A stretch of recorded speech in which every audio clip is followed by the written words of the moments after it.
इस तरीके के हमलों को करारा जवाब प्रहार मिले। बहुत बहुत शुक्रिया आपका तमाम जानकारी देने के लिए।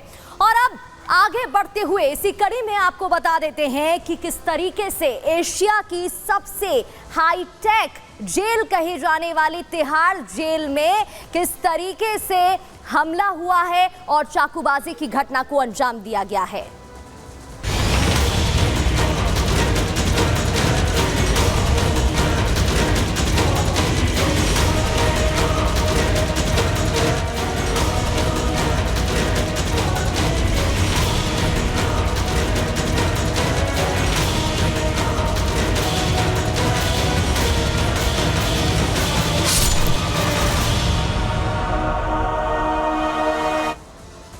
तो तिहाड़ में गैंग वॉर, तिहाड़ जेल में ऐसा क्या हुआ है? और ये पहली बार तो नहीं हुआ है, फिर से गैंग वॉर की खबर है।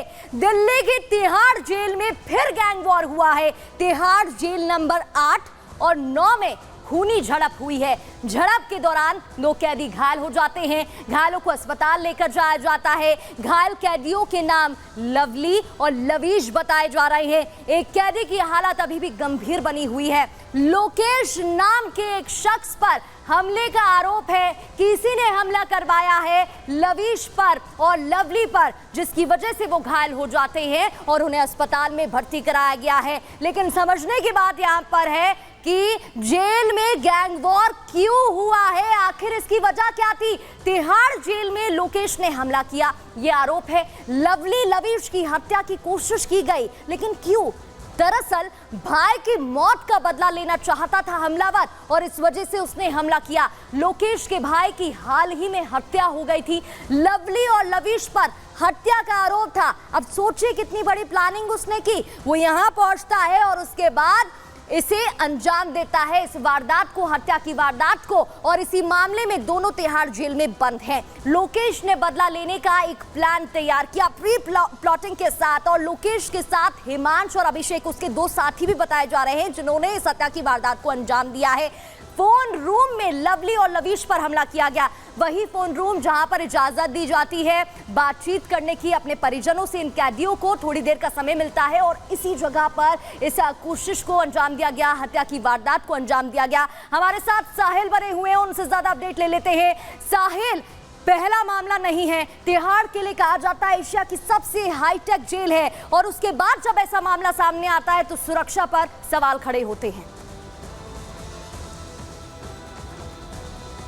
हाँ जी बिल्कुल, तिहाड़ जेल को एशिया की सबसे मानी जाती सुरक्षित जेल कहा जाता है, लेकिन ऐसा पहला मामला नहीं है कि तिहाड़ जेल के अंदर गैंगवारी हुई है, चाकूबाजी हुई है। क्योंकि बीते दिन लवली और लवीश नाम के 2 सगे भाइयों पे जेल के अंदर ही, यानी कि जेल नंबर 9 के अंदर कुछ कैदियों ने उन पर अटैक किया, जिसके बाद उनकी जो कंडीशन है वो सीरियस बनी हुई है। लेकिन इस पूरे मामले को लेकर अब कहीं ना दोबारा से तिहाड़ प्रशासन पर सवाल उठना शुरू हो जाएगी। जेल जो है काफ़ी ज़्यादा सुरक्षा मानी जाती है, अंदर जो है तमिलनाडु पुलिस डिप्लॉय की जाती है, क्विक रिस्पॉन्स टीम को डिप्लॉय किया जाता है। लेकिन घटनाक्रम के बाद ही तमिलनाडु पुलिस जो है वो घटना पे पहुंचती है। ऐसा क्यों? क्योंकि सवाली निशान सुरक्षा व्यवस्था पे खड़ा होना लाजमी है। क्योंकि इससे पहले भी जो बड़े बड़े गैंगस्टर तिहाड़ जेल में बंद थे, उनकी भी कुछ कैदियों ने चाकूबाजी कर उनको मौत के घाट उतार दिया था। हम पहले का आंकड़ा उठा के देखें तो gangster Tillu Tajpuriya, gangster Prince Tewatia, ऐसे कई जो गैंगस्टर वो जेल में बंद थे, लेकिन बहुत ही आसानी से जो कैदी हैं वो अपने बैरक से बाहर निकलते हैं, दूसरे बैरक में जाते हैं और बहुत ही सवाई से इस वारदात को अंजाम दे डालते हैं। लेकिन जब तिहाड़ प्रशासन से इन तमाम बातों पर जवाब मांगा जाता है तो तिहाड़ प्रशासन जो है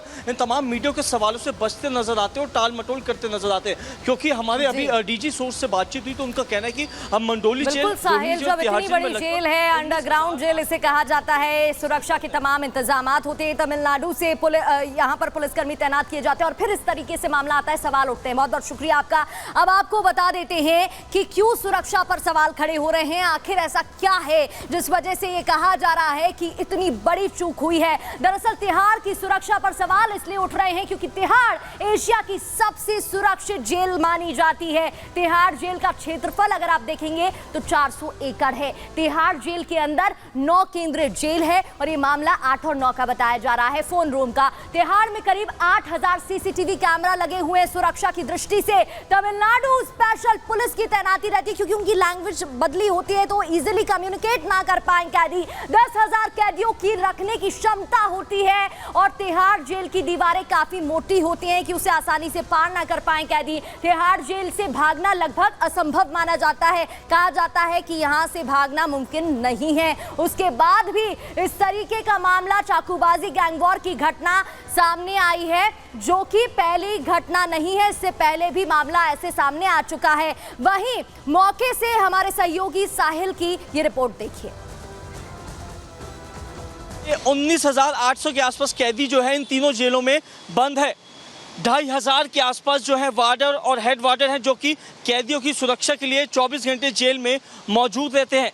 लेकिन उसके बावजूद भी तमाम जो कैदी हैं बहुत ही आसानी से अपने बैरक से बाहर आते हैं और दूसरे बैरक में घुसकर दूसरे कैदी की हत्या कर वहां से फरार हो जाते हैं। बीते दिन भी 2 कैदियों पे जेल के अंदर ही चाकूबाजी की गई, जिनकी हालत गंभीर है, जिनको अस्पताल में भर्ती कराया गया है।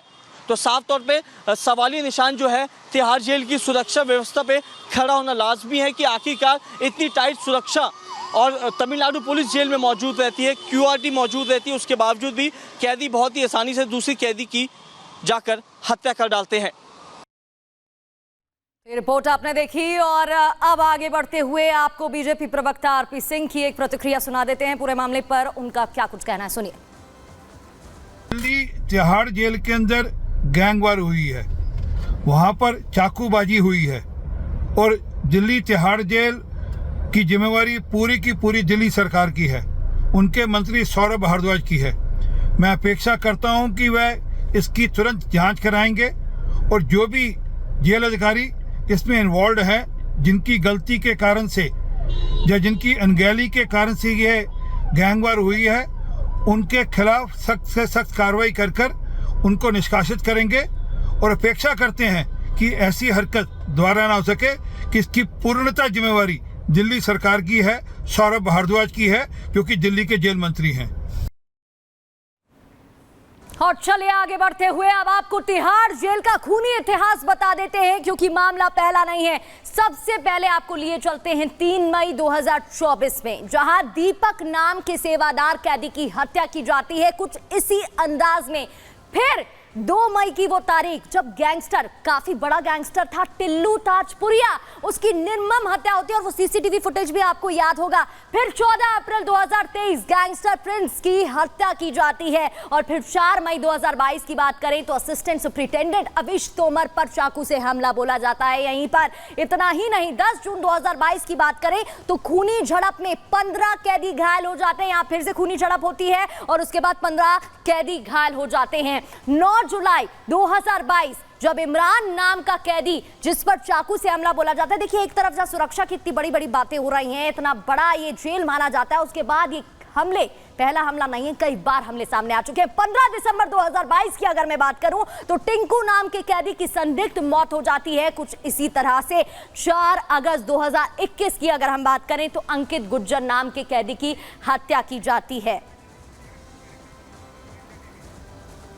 और चलिए अब आपको कुछ तस्वीरें दिखा देते हैं। ये सीसीटीवी फुटेज है 2 मई का। 2 मई को जब टिल्लू ताजपुरिया की निर्मम हत्या की जाती है, वहां पर कुछ पुलिसकर्मी भी दिखाई दे रहे हैं। 2023 का ये मामला है, 2 मई तारीख थी जब निर्मम हत्या की जाती है। कुछ पुलिसकर्मी वहां पर तैनात है। पहले एक पुलिसकर्मी पहुंचता है। ये तिहाड़ जेल की बात है, तिहाड़ जेल की बात है, जहां चैम्बर में ये 8 और 9 जेल नंबर ही था जहां पर ये मामला हुआ था। जहां पर देखिए कुछ पुलिसकर्मी भी तैनात नजर आ रहे हैं। एक पुलिसकर्मी आगे बढ़ता है, बचाने की कोशिश करता है, लेकिन वहां से जैसे ही आरोपी आ जाते हैं, हमला करने लगते हैं, वो घबरा के वो भी पीछे हट जाता है।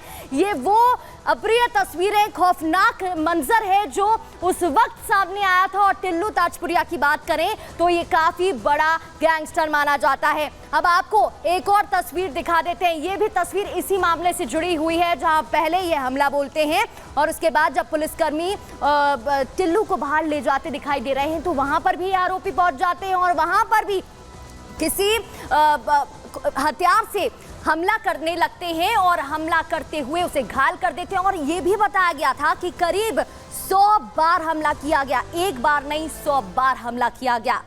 और लगातार ऐसी खबरों और अपडेट्स के साथ रिपब्लिक भारत में हम हाजिर होते रहेंगे। फिलहाल प्रहार में इतना ही।